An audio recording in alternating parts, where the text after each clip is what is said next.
இப்போ weight loss பண்ணுறதுக்கான சில ஈஸியான வழிகளை நம்ம பார்க்கலாம்.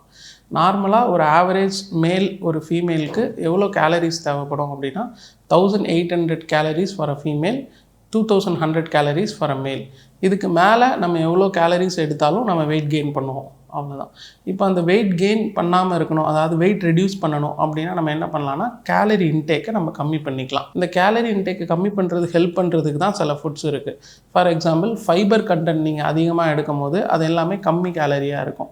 அதனால் உங்கள் டயட்டில் நிறையா ஃபைபர் கண்டென்ட் சேர்த்துக்கோங்க. ரெண்டாவது, கார்போஹைட்ரேட் அளவை குறைச்சிட்டு அது ப்ரோட்டீன் கண்டென்ட்டை அதிகமாக எடுத்துக்கோங்க.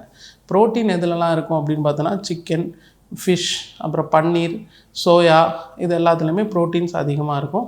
ஃபிசிக்கல் ஆக்டிவிட்டி என்ன பண்ணலான்னா 30 to 40 minutes of daily brisk walking and some yoga and strength training is important to build the muscle. நீங்கள் மசில் அதிகமாக பில்ட் பண்ணிங்க அப்படின்னா இன்சுலின் சென்சிட்டிவிட்டி உங்களுக்கு அதிகமாகும். அது மூலமாக உங்களுக்கு வெயிட் லாஸ் ஈஸியாக இருக்கும்.